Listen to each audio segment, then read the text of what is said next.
Sud Radio, le 10h midi, mettez-vous d'accord, Valérie Expert. Et nous allons commencer nos débats tout de suite avec Sophie de Menton, chef d'entreprise, présidente du mouvement éthique. Bonjour Sophie. Bonjour Valérie. Et bon anniversaire. Bonjour. Avec quelques jours de retard. Oui. Pierre Gentillet, bonjour. Vous êtes avocat, Alexis Poulain, journaliste. Est-ce qu'on a besoin de vous présenter encore? Directeur de la publication du Monde Moderne, éditorialiste politique sur Sud Radio le jeudi matin. Poulain sans réserve tous les vendredis entre 12h et 13h. Et de temps en temps, vous remplacez André Berkoff comme c'était le cas hier. Ça c'est bien. Mathieu Cheng, cofondateur de Délit d'Opinion, et vous avez publié La Fabrique des Solitaires aux éditions de l'Aube. Bonjour. Exactement, à vous. Bonjour. On va revenir sur ce drame, ce qui s'est passé à Montpellier, cette adolescente tabassée, lynchée, harcelée à l'école. Encore une fois, c'est absolument dramatique, avec plusieurs angles évidemment. Elle s'habillait à l'européenne, dit sa mère et sa grand-mère. Le proviseur n'a visiblement pas pris les mesures qu'il fallait. Le gouvernement qui cherche toujours des économies. Faut-il encadrer le droit de grève? Bref, beaucoup de sujets avec vous. Et on commence peut-être avec vous, Mathieu. C'est un coup de stress. Oui, un coup de stress. C'est bien le coup de stress. Exactement. Alors avec OpenAI, que vous connaissez bien, qui a C'est créé l'intelligence artificielle. l'intelligence Sophie. artificielle qui a créé il y a 1 an, qui a sorti ChatGPT, et il a annoncé la sortie de ce qu'on appelle un Voice Engine. Ça veut dire quoi? C'est un clone de voix qui permet en quelques secondes de prendre la voix, par exemple, de Valérie Expert que Voice Engine va entendre pendant 15 secondes, et ensuite de vous permettre de faire dire n'importe quoi aux voix. C'est une menace, bien sûr, très forte pour les enjeux de cybersécurité, pour les entreprises comme pour les particuliers. On a des techniques qui sont assez élaborées maintenant en cybersécurité qu'on appelle le spoofing. Spoofing, c'est très simple. Quelqu'un vous appelle avec le numéro de votre banquier, le numéro de l'entreprise qui s'affiche et qui vous demande de faire quelque chose. Maintenant, il y aura non seulement le numéro du banquier qui va s'afficher, mais il va y avoir aussi potentiellement la voix du banquier qui va vous demander de faire quelque chose. Et puis, ce sont des menaces qui sont extrêmement sérieuses. On s'en souvient, il y a 1 an, il y avait une entreprise aux Émirats Arabes Unis, une succursale, une grosse entreprise. Le dirigeant avait été appelé par le grand patron et qui lui avait demandé de faire un versement de 35 millions d'euros. Au même moment, il avait reçu un email de personnes qui connaissaient, d'une boîte mail qui connaissait, qui confirmait qu'il y avait une grande opération et qu'il devait faire un versement de 35 millions d'euros. Bien sûr, tout ça a été évidemment une fraude. Donc les menaces sont prises très au sérieux. Et ça a été évité comment ? Ça n'a pas été évité. Il a versé 35 millions d'euros à des rançonneurs.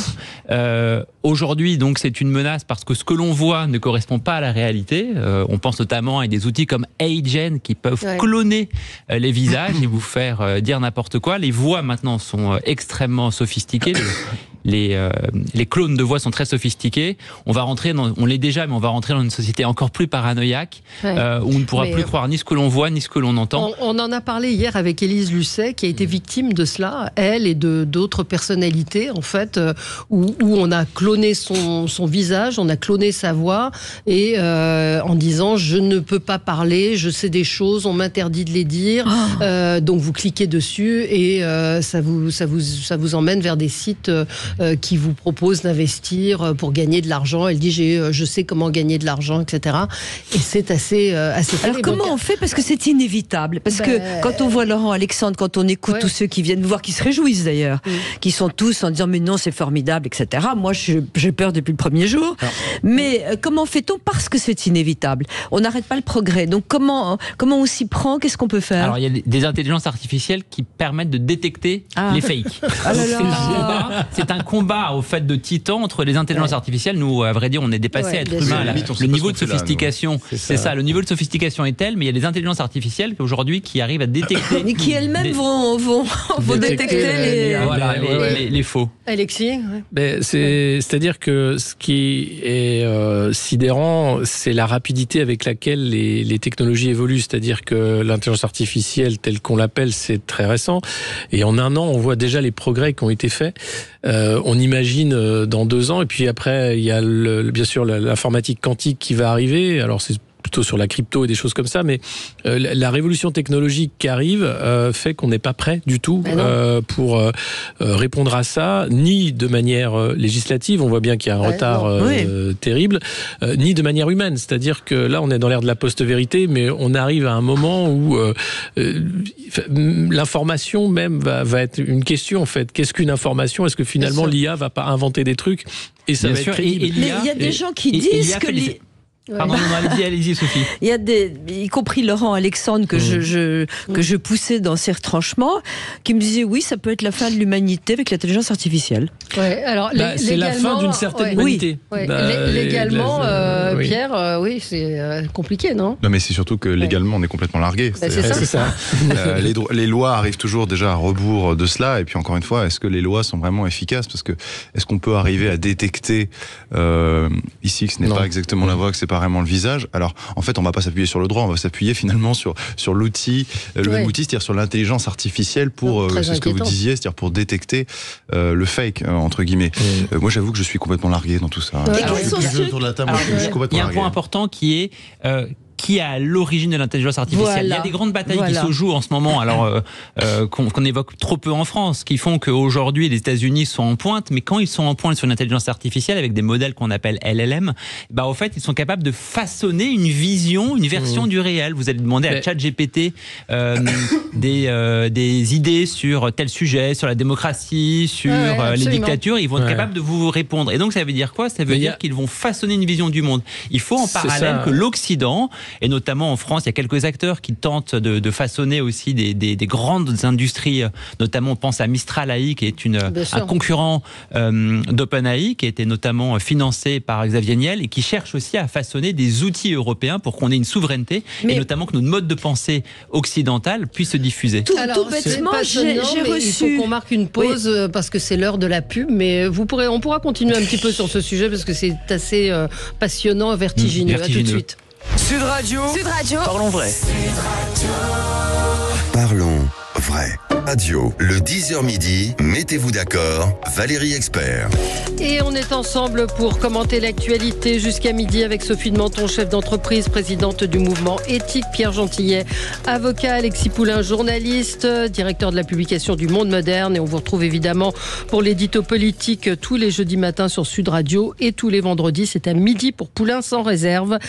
Et Mathieu Schenk, cofondateur de Délit d'opinion. Et je rappelle votre dernier livre, La fabrique des solitaires, aux éditions de l'Aube. On va parler de cette adolescente tabassée à Montpellier. On va parler des économies du gouvernement. Non, il n'y aura pas d'augmentation d'impôts. Non, on va pas toucher au livret A. Non, on va pas toucher à l'assurance vie. Je demande à quoi ils ont touché. Voilà, on va surtout pas eux. Voilà, on va revenir sur tous ces sujets. Je vous encourage pour juste poursuivre dans ce que disait tout à l'heure Mathieu à propos de l'intelligence artificielle. C'est pas de l'intelligence artificielle, mais ce soir il y a un cache investigation sur France 2 à propos des influenceurs qui vous incitent à faire des placements extrêmement risqués. Vous avez 8 chances sur 10 de vous faire plumer. Là, c'est redoutable. Si je puis me permettre là-dessus, alors je disais que le droit était largué, autant sur la question des influenceurs, alors jamais de manière assez efficace.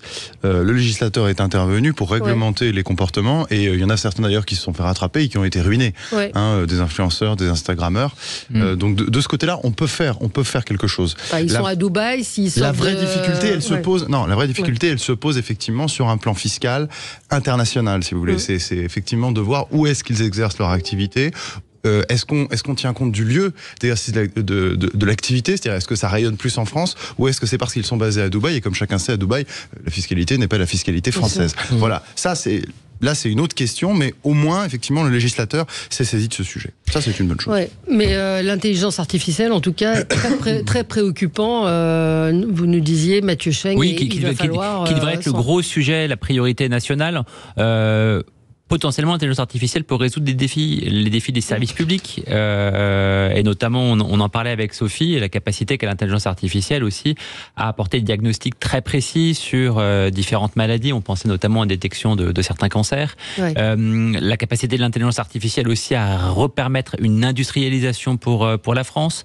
La capacité de l'intelligence artificielle aussi, si on arrive à se l'approprier, à redonner du soft power aussi à l'Occident et à la France. Tous ces sujets-là, il faut qu'on puisse les approprier. ça nécessite des moyens publics et privés. Oui, mais est-ce que le bien va être supérieur à la nuisance possible? J'ai peur que non. La technologie est neutre et s'il n'y a que les artisans du mal qui s'approprient cette technologie, on est sûr que le mal va gagner. À l'inverse, si les artisans du bien, les entreprises... Il y aura toujours des bandits. Mais j'ai envie de dire, c'est un petit peu la défaite du digital de ces dernières années. Le digital n'est une technologie qui est neutre par nature. Twitter est devenu une poubelle parce que ce ne sont que des trolls aujourd'hui qui ont investi en majorité ce réseau social. Je caricature, mais objectivement, ce réseau social, aujourd'hui, Twitter, comme d'autres réseaux sociaux, amène toutes les dérives qu'on voit, notamment le cyberharcèlement. Il faut des garde-fous et puis il faut aussi que ces sujets-là, cette technologie-là soit appropriée avec des règles et avec des artisans du bien. Ce que vous dites est parfaitement juste, sauf que on vous explique que l'intelligence artificielle nous échappe. C'est donc la difficulté. Si on pouvait maîtriser, ce serait parfait. Ça nous échappe complètement. Et on ne sait pas ce que ça peut devenir en s'auto-alimentant. Ça, c'est le vrai point. L'autonomisation de l'intelligence. C'est vrai. Bon, vous nous expliquez ce qui vous fait sourire. Justement, Twitter nous faisait sourire. Voilà. Bon, non, moi, ils sont très gentils sur Twitter avec moi. Sur X. Voilà, sur X. Il faut dire X, on a du mal. Oui, on a du mal. C'est pas beau, X. Bon, c'était un truc qui vous a fait rire. Oui. Bon, vous ne voulez pas nous dire. Voilà. Il y a des choses très drôles aussi. Sophie, c'est un coup de gueule. Alors, oui, c'est un coup de gueule, façon de parler, mais les Français de moins de 30 ans ne sont pas heureux. Et ils se classent en 48e position dans les classements mondiaux. C'est-à-dire que tous les pays de l'Union européenne, pratiquement, sont devant nous dans cette tranche d'âge, sauf le Sud, d'ailleurs, curieusement, qui est la Chypre, l'Espagne, Malte, qui sont pas très heureux. Mais je trouve incroyable que en Allemagne, partout, on arrive à avoir des jeunes qui sont efficaces. Et j'ai un peu l'impression, premièrement, que les politiques sont responsables. On n'a pas arrêté de leur dire que c'était épouvantable, que le monde était ruiné, que la pollution, les discours politiques extrémistes sont terrifiants. On n'a pas arrêté de leur dire qu'il fallait pas bosser. Est-ce qu'ils se rendent compte que on n'est pas heureux en télétravail? Est-ce qu'ils se rendent compte que l'État ne fait pas le bonheur? Et j'ai l'impression qu'ils veulent plus bosser, ils ont pas envie, ils négocient tout de suite à avoir le moins de jours possible. Et donc je trouve que c'est très inquiétant. Et par exemple, ils vont peut-être s'apercevoir que travailler 3 semaines de moins que les Allemands, 9 semaines de moins que les Roumains n'est pas une solution pour être plus heureux qu'eux. Ouais. Alors j'ai envie de dire que il faudrait aussi qu'ils se prennent en main, qu'ils n'écoutent pas forcément toutes les menaces défaitistes. L'écologie, c'est formidable, mais non, leur planète n'est pas condamnée. Ils veulent plus faire d'enfants parce que ils ont peur de les monter dans un monde horrible. Donc cette étude sur nos jeunes qui flippent complètement, c'est un coup de gueule. D'abord réveillez-vous, bossez, arrêtez de croire que il faut manger, il faut plus manger de viande, il faut caresser le poulet et non pas le voir dans son assiette. Enfin, stop. Mathieu, vous étiez intéressé vous aux jeunes, hein? Oui, alors il y a une partie du diagnostic qui effectivement abonde dans ce sens. C'était un très grand pessimisme de la jeunesse et notamment de la jeunesse française, qui, je crois, subit d'abord cette perte d'insouciance pour les raisons que vous évoquez, avec des menaces, j'ai envie de dire, pesantes, menaces écologiques. Oui, mais de la part des médias aussi, des politiques et des médias. Regardez-nous ce matin, Valérie. Oui, mais aussi menaces, je crois, sur la capacité à pouvoir se déployer dans des pays, paradoxalement, vous citez, je pense qu'on va retrouver les mêmes types de pays. Il y a des pays dans lesquels il y a une espérance par rapport à un niveau de vie qui n'existait pas et à la capacité de mieux vivre que ses parents. Et aujourd'hui, c'est les pays du Nord qui sont fous de bonheur, alors qu'ils allaient très bien. Et aujourd'hui, ce qui est vrai, c'est qu'il y a un pessimisme ressenti de la part de la jeunesse en France. Il est nourri également par, je crois, un sentiment d'isolement particulièrement fort. Alors moi, c'est un sujet que j'ai beaucoup traité. Ouais. L'isolement chez les jeunes est particulièrement prégnant. Et on le sait, l'isolement nourrit à la fois une peur de l'autre, un repli sur soi-même et donc une incapacité à pouvoir se révéler. Ça nourrit également... Et d'où vient l'isolement? Parce que ça, alors, l'isolement, notamment chez les jeunes, il est plurifactoriel. Il y a l'impact des réseaux sociaux qui est extrêmement fort. Il y a aussi, notamment chez les jeunes de 18-25 ans, on sait qu'il y a une grande cohorte qui travaille, qui commence déjà à travailler et donc qui subit de plein fouet à la fois le télétravail pour ceux qui sont exposés dans des entreprises de télétravail et aussi pour des jeunes notamment qui sont précaires. Ce sont des emplois qui ont été souvent décrits du back-office dans lequel on fait de l'intérim, dans lequel on n'est pas intégré dans une entreprise, donc il n'y a pas de collectif. Derrière cette solitude, c'est la mort aussi des collectifs qui permettaient aspects religieux, de se retrouver, et notamment une solitude urbaine qu'on n'a pas réussi à briser aujourd'hui.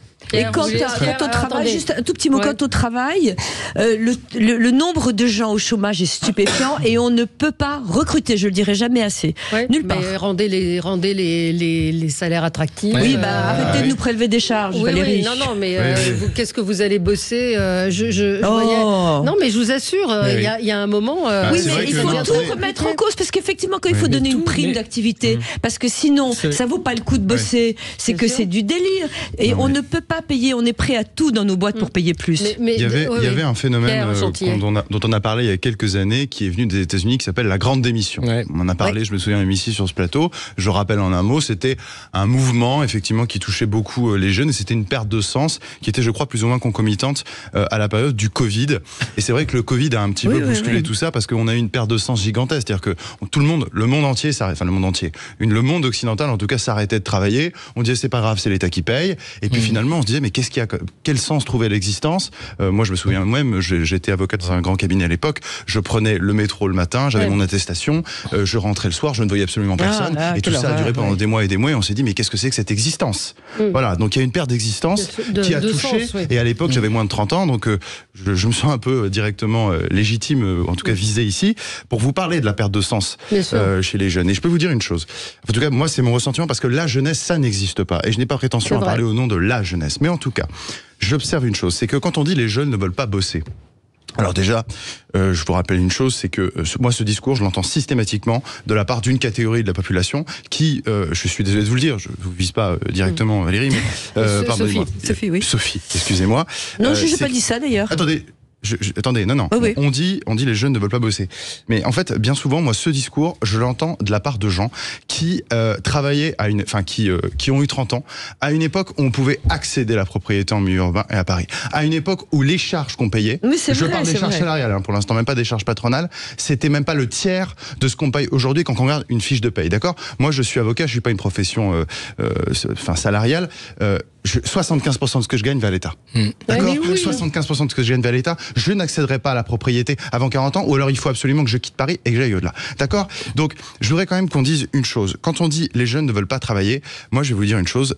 Mon sentiment aussi, c'est que, et il est partagé, je pense par beaucoup de jeunes, c'est que travailler, moi je travaille, il n'y a pas d'ambiguïté là-dessus, et je travaille beaucoup, mais travailler pourquoi ?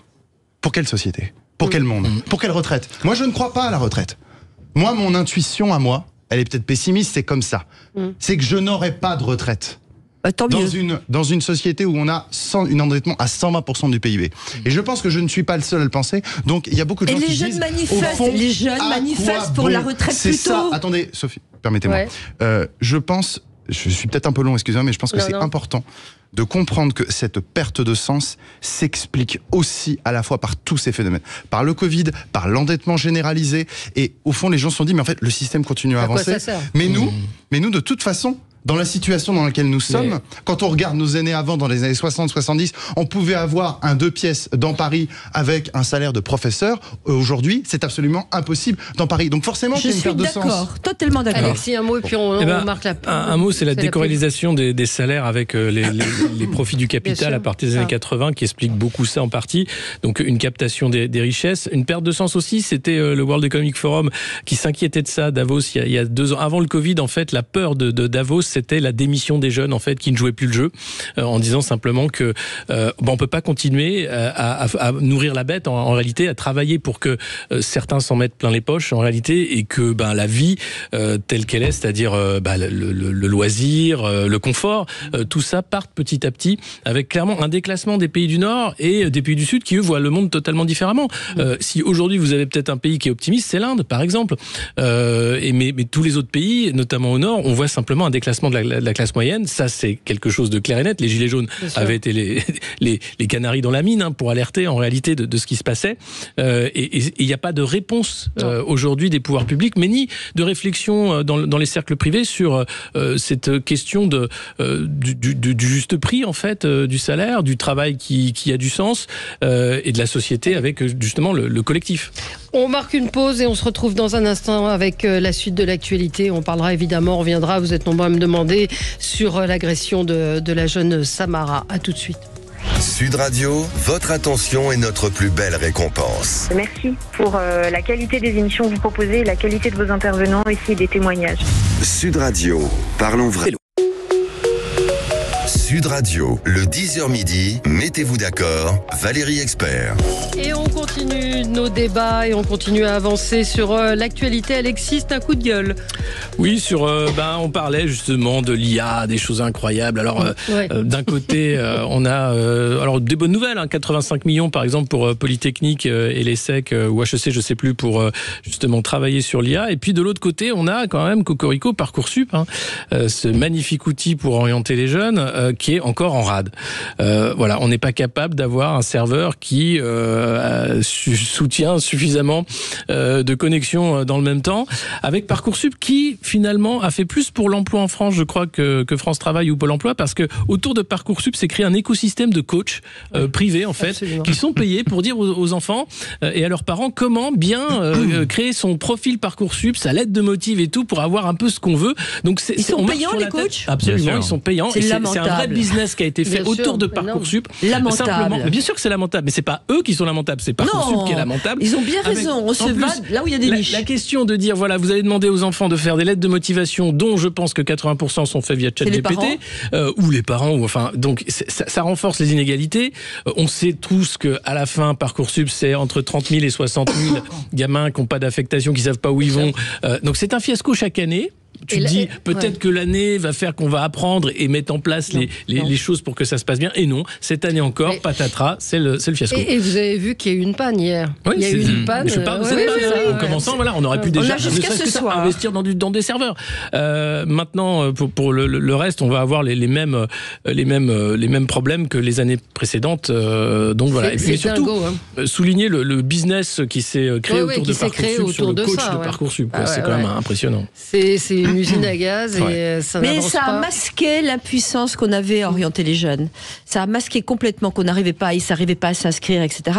Donc on a inventé une usine à gaz. Oui, donc maintenant tout le monde raisonne en termes de Parcoursup, alors que ça a été là pour pallier une impuissance orienter nos jeunes. Avant de donner la parole à Pierre Gentillet pour parler des économies que recherche le gouvernement, moi je voulais m'étonner tout de même que l'Arabie Saoudite, et le mot est faible, soit choisi pour présider la commission des droits pour les droits des femmes à l'ONU. Mais je crois que le Qatar avait déjà été... L'Iran était à la tête des droits de l'homme. Non, mais c'est l'ONU. C'est l'ONU. Aucun pays ne s'est élevé contre cela. Je me suis demandé, moi, ce matin, parce que j'ai vu la même chose que vous, et est-ce que tout ce qui concourt dans le pays à un tout petit peu faire progresser la cause, qui ne progressera pas sinon, de toute façon, est-ce que, je suis d'accord, ça paraît scandaleux, et en même temps, est-ce que c'est pas aider le pays à avancer ? Est-ce que ça va pas les faire évoluer ? C'est ça votre idée ? Oui. Dans la mesure où c'est pas une démocratie mais une monarchie autoritaire, je pense que c'est le monarque qui décide, il n'a pas de compte à rendre vis-à-vis de sa population. Oui, voilà. Donc je pense qu'à mon avis, il n'y a rien qui va changer, mais c'est mon opinion. Il n'a pas intérêt à se montrer... Mais l'une des analyses, mais effectivement, ce serait... Son pays est ultra-conservateur. Oui, mais c'est un lobbying pour une tentative de redorer son blason. Moi, je pense que non. Oui. Moi, je pense que c'est une manière d'essayer de le rendre fréquentable. Quelqu'un qui, ou en tout cas un pays qui, au vu des standards qu'on pose à d'autres pays, n'est normalement pas fréquentable. Voilà. Comme l'Arabie Saoudite, comme le Qatar, comme un certain nombre d'autres pays. Alors attention, quand je dis fréquentable, sur le plan moral. Ensuite, sur le plan de la politique internationale, sur le plan du commerce.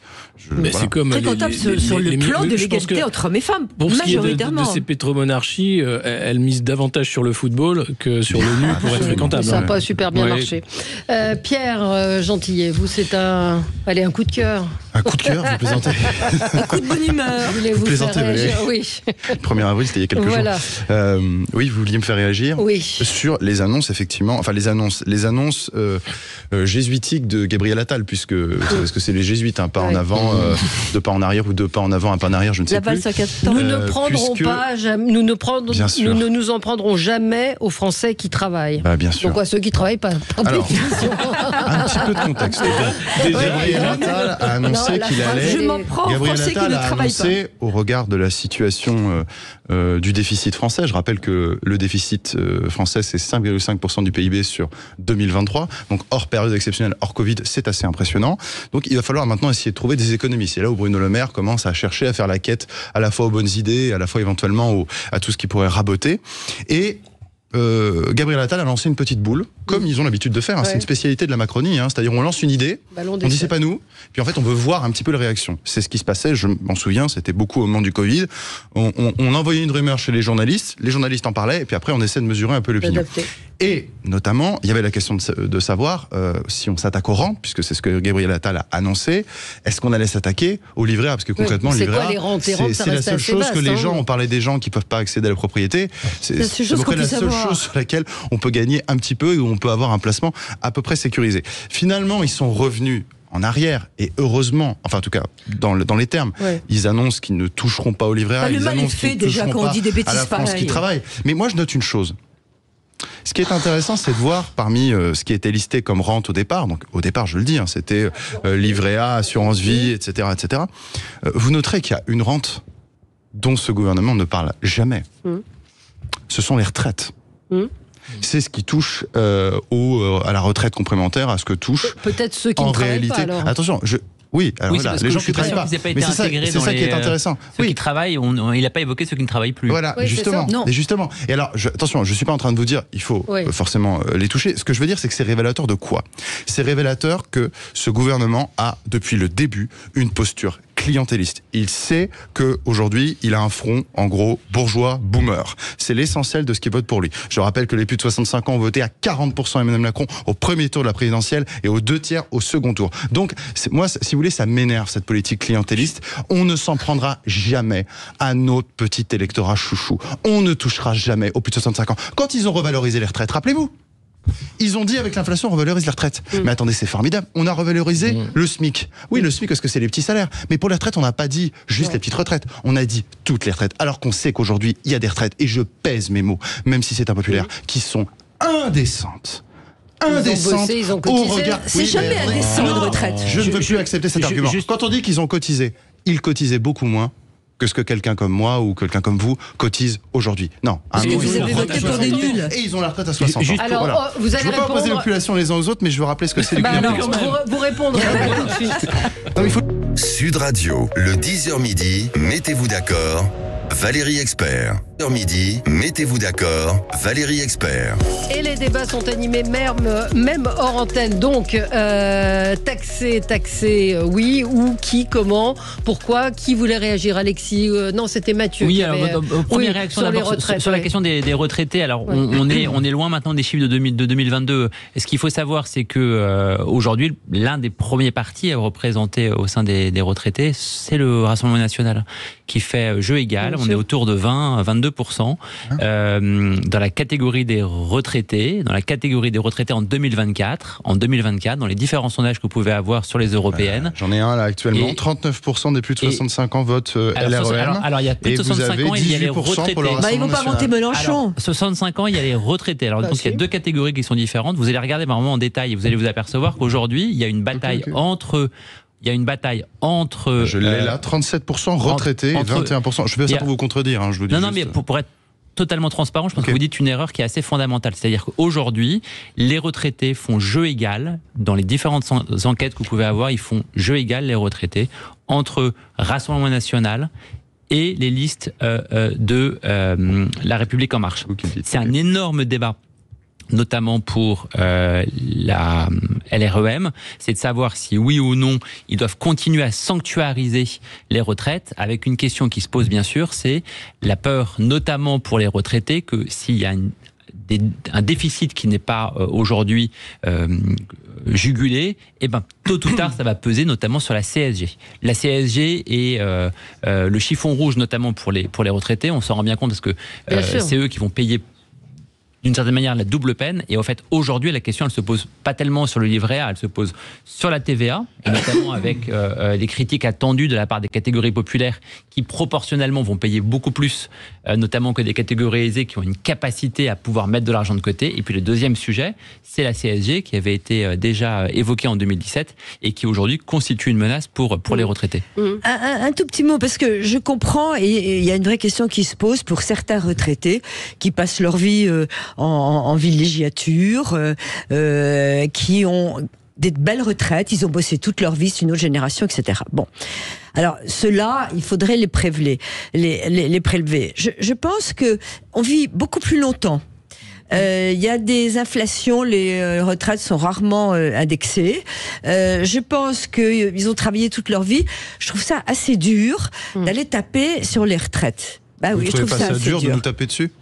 Non. Sur les jeunes, beaucoup moins, non? Ah bon? Mais Oui. Ah bon, Non, attendez, et c'est puis intéressant surtout- comme et puis- argument. non, mais- Attendez, pourquoi est-ce qu'on nous tape pas la Parce nous? que je trouve ça formidable, Mais oui. le potentiel qu'on a quand on est jeune. Moi, j'ai monté ma boîte Mais de à quel 20 ans. potentiel vous parlez, madame? Enfin, Pardon je veux dire, le potentiel qu'on a. Je viens de vous dire qu'on n'accède pas à la pense que ce qui est propriété hyper- Attendez, en milieu attendez, urbain on et n'est qu'on pas est sur le prélevé même à discours. 50-75%. On est- Non, mais de pas dire le le même nom, de discours. dire le nous, déjà, je trouve que c'est terriblement gênant, c'est de se dire de Oui, s'approprier d'abord. la jeunesse et de se D'abord. dire Non, je l'ai le dit nous tout à face l'heure, j'ai dit, je suis Oui, mais du porte-parole coup, de non, rien. mais alors, Excusez-moi. personne n'est responsable de la jeunesse. C'est ce que j'ai dit. Je suis d'accord, il y a des retraités, peut-être qu'on pourrait envisager un peu plus Mais d'impôts c'est parce pas- qu'ils sont vraiment à l'aise. Ah oui. Mais à partir C'est de vrai. quand? C'est comme les Bah, riches de c'est François ça, Hollande, voilà. c'est, À partir de quand, c'est les comment riches de- ils ont un Mais train de vie qu'ils ont Plus de 3 gardé. 000 € de retraite, on peut peut-être Mais- augmenter, non? Mais Non, c'est- bah, Non, mais ils je ont pense- un je train pense de mais de vie. toute ils façon, ont- c'est pas le Et puis sujet. Ils ont un train de je vie, crois ils vont que le sujet réduire est un comme peu nous, moins on a réduit notre train de vie. caricatural. hein. Quant Sujet- aux jeunes, ils ont Oui. qu'à voter, élire des gens corrects qui Rassurez-vous, diminuent on la va le place faire. de l'État. Ils Mais votent arrêtez pas. de dire le on. Ok, En fait, ils le font. arrêtez de dire Ils le le on. font. On va le faire. Oui. Je trouve que c'est insupportable Oui. de dire, de Mais s'arroger parce en qu'on a un plus- certain Oui, âge oui, de dire qu'on d'accord. représente la jeunesse. En plus, Il y a un Rassurez-vous, deuxième élément. ils le font de plus en plus. Il y a un deuxième élément qui est important, c'est de se dire qu'en réalité, quand on interroge des jeunes,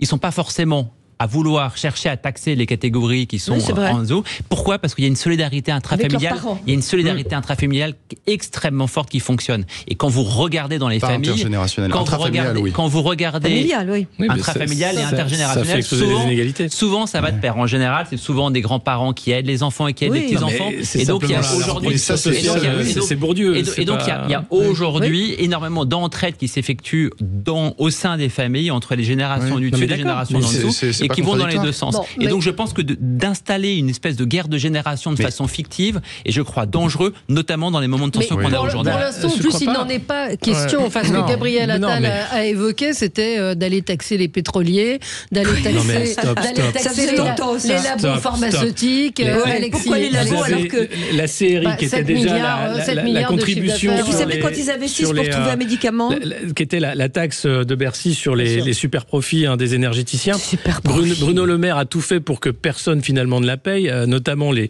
pétroliers, mais aussi les hydroélectriciens. Et puis après, finalement, l'État se dit, ah mais attends, on a une vache à lait, c'est un truc super, ça s'appelle EDF. On est actionnaire et en plus, regarde, on va réussir à faire une magie comptable pour faire en sorte qu'ils soient pas qu'ils aient pas de super profit. Et donc ils n'ont rien payé non plus. alors à 600 propos millions. d'EDF, je voudrais dire... Mais vous Sur les laissez nouveaux terminer. impôts, sur les nouveaux impôts, Ah. les nouveaux impôts, on voit bien qu'il n'y a aucune volonté, puisque c'est ce que dit le maire, hein, pas de nouveaux hors de question, mais il y aura des impôts cachés. Si vous prenez par exemple les amendes qu'on va mettre aux gens qui sont en train de fumer des pétards dans la rue, ça c'est quoi? C'est un impôt sur la consommation de drogue, c'est tout. Parce Bah, c'est qu'il n'y a, bien, rien- ça. il y a rien qui est fait contre le point de deal ou quoi, ça me fait doucement rire. Par contre, vous aurez des flics avec des machines à cartes qui vont arriver, oh monsieur, mais c'est une boulette que vous avez là, hop, c'est 135 €. Bam, ça c'est un impôt. Ça c'est un impôt qui ne dit pas son nom. Oh, Vous avez la TVA. je suis pas contre. Oh, bah Non, alors, mais en fait, en vrai, si on veut aller autant sur le- légaliser, avoir un vrai impôt sur la si production. on veut aller sur le sujet, sur la question aujourd'hui, qui est pourtant extrêmement simple, c'est on a un niveau d'endettement qui est fort. On est quasiment à 60%. On a 3 000 milliards de dettes.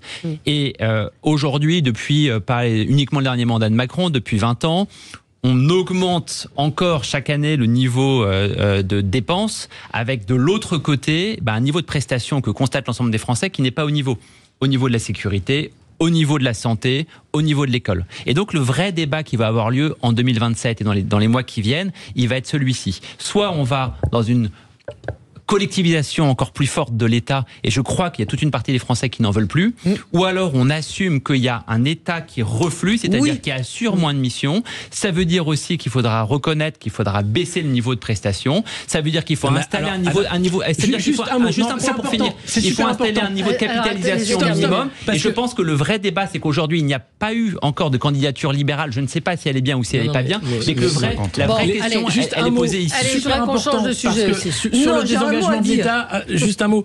Alors à ce moment-là, il faut arrêter toutes les aides aux entreprises. Parce Oui, qu'on est en économie la réponse dirigiste. est oui. Voilà. Arrêtez de prélever. C'est ce qui coûte le plus cher. Ouais. Et un auditeur me dit le vrai débat, c'est que font-ils du pognon? Et c'est toujours la même question. C'est toujours la question qu'on se pose quand on voit qu'il y a rien qui fonctionne. On va marquer une pause et je voudrais qu'on parle assez donc de ce qui s'est passé à Montpellier. Cette adolescente agressée devant son collège. 3 mineurs sont en garde à vue. Ça ressemble un peu à une guerre de religion, ce qui s'est passé là-bas. On y revient dans un instant. Sud Radio, le 10h midi, mettez-vous d'accord, Valérie Expert. Sud Radio, le 10h midi, mettez-vous d'accord, Valérie Expert. Et donc, je voulais que nous revenions sur ce qui s'est passé à Montpellier, qui pose un certain nombre de questions. Cette adolescente agressée devant son collège, c'était une agression qui a été extrêmement violente, puisqu'elle est restée plus de 24 heures dans le coma. Ça s'est produit vers 16 heures quand elle sortait de son collège. Et c'est vrai qu'elle était agressée depuis des mois. La mère avait prévenu, la mère de la collégienne avait prévenu, avait indiqué qu'elle risquait d'être victime d'une attaque puisqu'elle était harcelée sur les réseaux sociaux.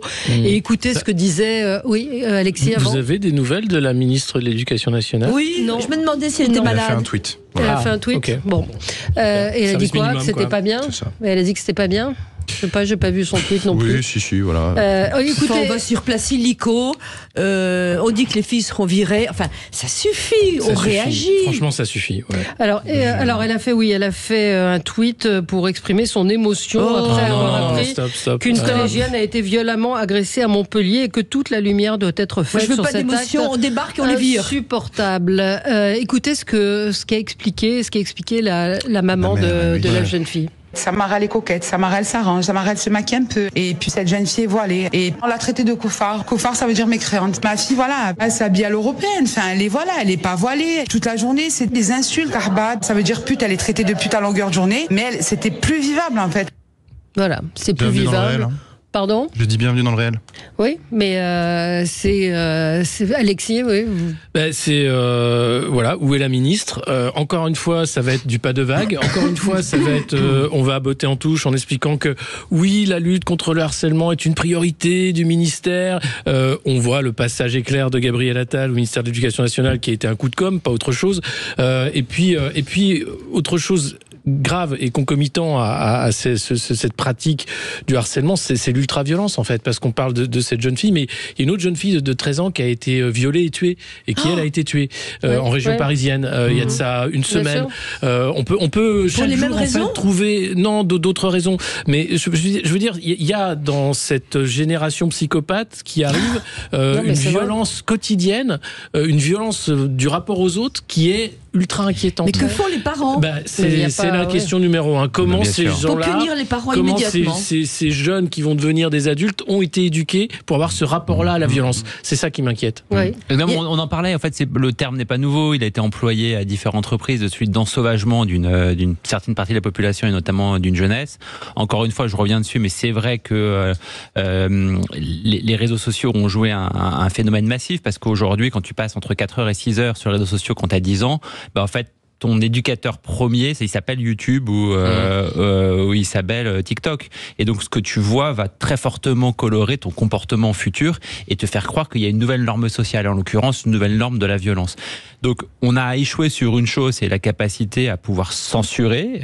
Aujourd'hui, il y a des débats qui ont été posés. Il n'est pas possible de censurer ni du YouTube, ni du TikTok. Je pense en revanche qu'il y a une bataille qui doit être gagnée. C'est une bataille d'abord d'empêcher de faire que les enfants le plus tardivement possible aient accès aux réseaux sociaux. 2, c'est de former les jeunes le plus tôt possible pour qu'ils aient une distance par rapport aux réseaux sociaux.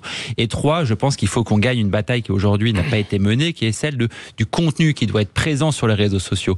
Dans les années 50, dans les années 60, il y a eu une bataille culturelle qui a été plus ou moins gagnée. Certains diront que c'est une bataille qui n'était pas la bonne, mais pour que la télévision, qui était le médium qui permettait d'accéder aux consciences, puisse donner certaines notions du bien, du mal, certaines notions sur l'éducation, la pédagogie, la culture. Aujourd'hui, il y a un vide énorme. Ça veut dire quoi très concrètement ? C'est que quand vous avez des bastons aujourd'hui, des ratonnades ou des bastons sur les réseaux sociaux, des jeunes vont être exposés 100 fois aux mêmes images de gamins qui cassent et qui pillent, mais jamais à la fin de l'histoire on ne verra des enfants en prison, on ne verra les conséquences de leurs actes. Et c'est hyper important, cette bataille du récit, dit, c'est-à-dire qu'aujourd'hui, il devrait y avoir dans les ministères, il devrait y avoir au SIG des centaines de personnes qui fassent du community management et qui éduquent les enfants pour leur faire comprendre la réalité des actes derrière des images où il y a 30 secondes ou une baston, on a l'impression qu'il y a une impunité. Il y a un résumé de Finkielkraut qui dit, on disait quel monde allons-nous laisser à nos enfants, et là on se demande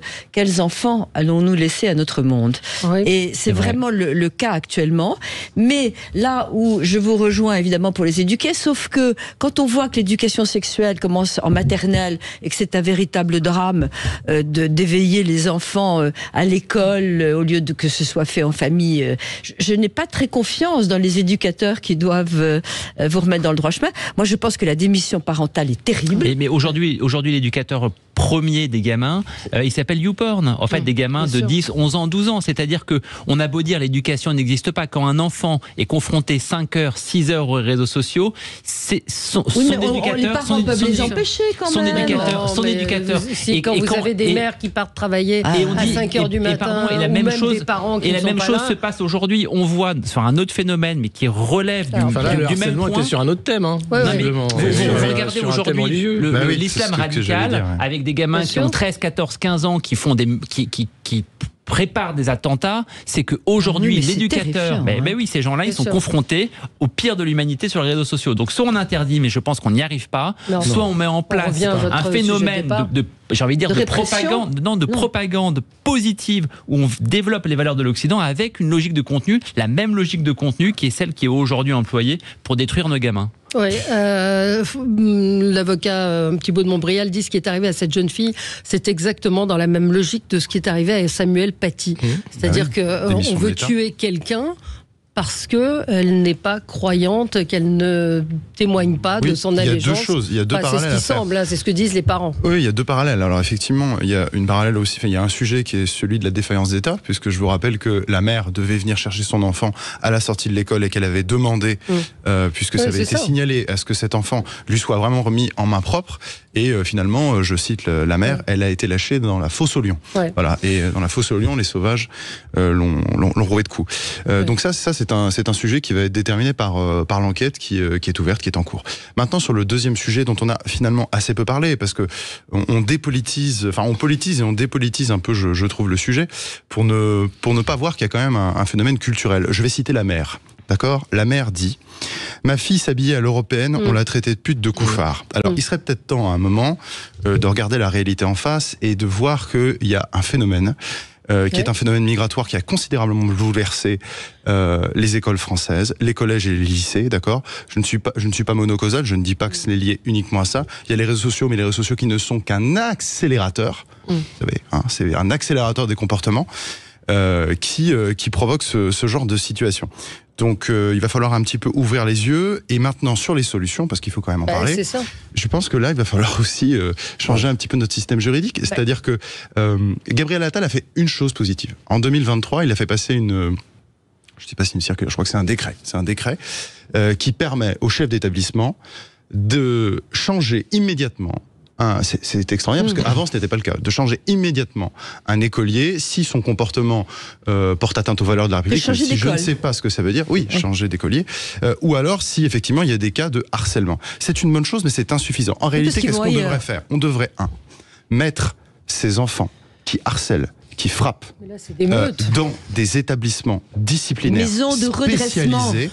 Deuxièmement, si nous n'avons pas les moyens, parce qu'on a eu tout un débat sur la question de nos finances publiques, on ne va pas attendre, d'accord ? Si nous n'avons pas les moyens, mais écoutez, je vais vous dire une chose, et là il va falloir s'attaquer au droit à l'éducation. Le droit à l'éducation est un droit, mais tout droit suppose des devoirs. Et on a tendance à oublier les devoirs. Quand vous ne respectez pas les règles, c'est-à-dire le devoir le plus fondamental, à ce moment-là, vous n'avez plus le droit à l'éducation. Donc ces enfants sortent du système scolaire. Peu importe, ce n'est pas la société. Chez eux, dans la rue. Mais ils viennent des sauvages. Écoutez, ils sont déjà des sauvages. Mais là, ils sont déjà des sauvages.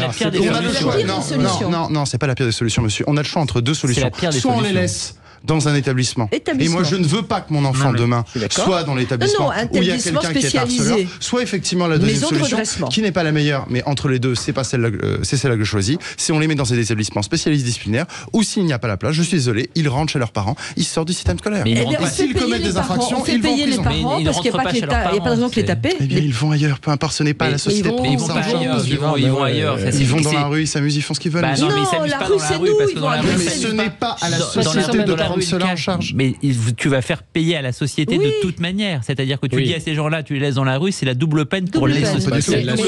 Mais je crois qu'il faudrait quand même que nos politiques aillent dans les écoles, peut-être incognito, avec une perruque, aillent voir dans les villes. Un auditeur me dit dans le quartier de la Paillade tous les soirs, il y a des tirs de mortier en guise de feu d'artifice. Cela signifie que la vente de la drogue a été très bonne. Voilà Montpellier. Non, mais Montpellier, mais Rennes, vous aviez une nuit où c'était des règlements de compte entre bandes rivales à la Kalachnikov. Enfin, ce qu'il faut, c'est sortir du déni politique. Il faut du courage politique. Il faut arrêter avec les opérations de com XXL, Place Net, machin, qui sont annoncées avant même qu'elles aient lieu. Non, mais Alexis, concrètement, c'est quoi le courage là ? Concrètement, c'est tout de suite. On est chef d'entreprise. Il se passe ça dans votre boîte. Vous êtes chef d'établissement. On cherche la réaction de la ministre de l'Éducation sur un truc qui est censé être la priorité, la lutte contre le harcèlement scolaire, avec en double peine le fait qu'on est sur un problème visiblement d'habillement, donc etc. Abaya, enfin on peut tout mettre dedans. Là, vous avez vraiment le principe qui fait que ils sont censés être en action. Ils sont censés dire, je parle du gouvernement sur ce thème-là. Où sont-ils ? Nulle part. C'est vrai. Mais imaginons qu'elle y aille. Qu'est-ce qu'elle fait ? Sur la question de la drogue, moi je trouve qu'il y a un point qui est je pense à creuser de la part du gouvernement, qui est de dire il faut aller taper davantage le consommateur. Et Gérald Darmanin et Dupond-Moretti, c'est-à-dire que le type qui consomme de la bœuf, le type qui consomme de la cocaïne, il a une part de responsabilité aussi. Mais là, on sort du sujet. Ça reste la drogue, c'est encore un autre sujet. Non, mais c'est par rapport au courage politique, aux solutions politiques. Mais je regarde le compte Twitter de Madame Belloubet. Effectivement, il y a quelques heures, elle était à l'Assemblée nationale et elle parlait de la démission du proviseur du lycée Maurice Ravel. On a un proviseur qui démissionne parce qu'il est impuissant, parce que l'État est impuissant à le protéger. Donc effectivement, son tweet, j'ai appris avec émotion qu'une collégienne... Donc c'est la démission de l'État, c'est un fait. Samuel Paty a été abandonné, et tous les profs qui sont en première ligne sont abandonnés, et les élèves qui sont harcelés sont abandonnés. Oui, et les harceleurs sont toujours là. Donc quelle solution ? Il va falloir se poser la question, ce qu'on fait ces harceleurs. C'est vrai que je dis dans l'idéal, effectivement, mais c'est dans l'idéal. C'est de les mettre dans des établissements spécialisés. Alors on va nous dire, j'anticipe les critiques, on va nous dire, oui, mais alors si on a un élève harceleur, je sais pas moi, dans tel département, il n'y a peut-être pas l'établissement spécialisé dans ce département. À ce moment-là, il part en internat dans un établissement spécialisé dans un autre département. Mais effectivement, il faut poser ce sujet sur la table. Je ne veux pas moi c'est ma conviction, je ne veux pas que ces élèves harceleurs puissent rester et puis qu'on en arrive à des drames comme on l'a connu, je crois que c'était hier ou avant. Après sur la question du cyberharcèlement, les chiffres que j'ai regardés hier, France, c'est un enfant sur 4 est touché ou a été touché par le cyberharcèlement. L'OMS cite au niveau occidental 16%. Donc je pense qu'il y a des cas terribles comme celui-ci. Mais dit différemment, je pense qu'on a tous parmi nos proches, des harcelés et des harceleurs. Ça veut dire que des chiffres aussi massifs que 15-20%, ça veut dire que ça touche tout le monde. Et ça veut dire que la prévention, le rôle des parents et le fait de ne pas voir potentiellement dans son enfant forcément un petit ange et forcément une victime est essentiel, parce que des chiffres massifs comme ceux-là témoignent que le phénomène il est répandu partout, dans toutes les classes sociales. Mais ça signifie que le proviseur de cet établissement n'a pas fait son boulot non plus. Enfin, je veux dire, il a été prévenu par les parents, il a été prévenu. Il n'a pas fait son boulot. Je crois qu'ils sont débordés. Ils sont pas débordés parce que terrorisés aussi accessoirement. Je pense qu'ils ont surtout peur de bouger la moindre oreille. Parce que sinon tout le monde se lève. Mais regardez Maurice Ravel. Je veux dire, il y a eu toute cette polémique où l'étudiante a dit qu'elle avait été frappée par le proviseur. Et la conclusion, c'est quoi ? Le proviseur qui part à la retraite, gentiment. Mais c'est inadmissible. C'est inadmissible, mais vous avez une ministre de l'Éducation nationale qui est transparente. Mais qu'est-ce que vous voulez qu'elle fasse, qu'elle aille là-bas? Oui, ça, il aurait fallu qu'elle aille j'étais là-bas. à la première heure. Oui, commencer à aller là-bas, rencontrer les familles, avoir peut-être aussi redire un message fort sur le harcèlement et dire on va mettre les moyens. Quels sont les moyens qui ont été mis? C'est les forces d'intervention spéciales. Je ne sais plus comment ça s'appelle. Alors c'est des psychologues qui viennent sous 48 heures et qui repartent tout aussi vite. Donc ça sert à rien. Je crois qu'il y a eu aussi des numéros de téléphone qui ont été mis en place dans les campagnes. Je dis pas que c'est l'alpha et l'oméga, mais de la même manière, il faut arrêter. Je pense qu'il faut des cellules, c'est-à-dire une réactivité très forte qui fait que tu es harcelé. Quand on est harcelé dans une spirale, on n'en parle pas à ses parents, on n'en parle pas à ses amis, et les tentatives de suicide sont réelles. Donc ce numéro de téléphone, c'est pas l'alpha et l'oméga, mais je pense que c'est nécessaire aussi. Pourquoi ils n'en parlent pas, leurs parents? Parce qu'il y a une honte, la peur, on devrait peut-être prévenir plutôt que guérir quand même. Donc il s'agit aussi d'intervenir en amont, et c'est pour ça qu'il faut avoir, à mon avis, des façons effectivement de détecter très très rapidement quand on sent qu'il y a un élève harceleur pour immédiatement, s'il fait constater, le sortir. Mais là c'était une meute. Ça faisait plusieurs années que ça durait. C'est monstrueux en réalité. Ce cas est vraiment illustre parfaitement la démission totale. Et les parents des harceleurs, mais au fait à 20%, excusez-moi, il y a énormément de parents de harceleurs. Mais c'était une meute là. C'était pas un harceleur.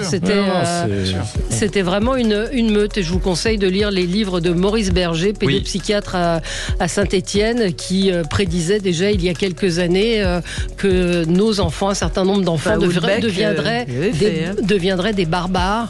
Et lisez ces livres. Merci. Et dénoués de tout affect, ce qui est le plus impressionnant et qu'il raconte dans son livre. Absolument, c'est ce qu'il raconte, c'est qu'ils n'ont pas le bien, le mal, ils ne savent pas ce que c'est. L'absence d'empathie. En fait. Merci à vous. Dans un instant, André Berkoff sera avec vous. Sud Radio, le 10h midi, mettez-vous d'accord, Valérie Expert.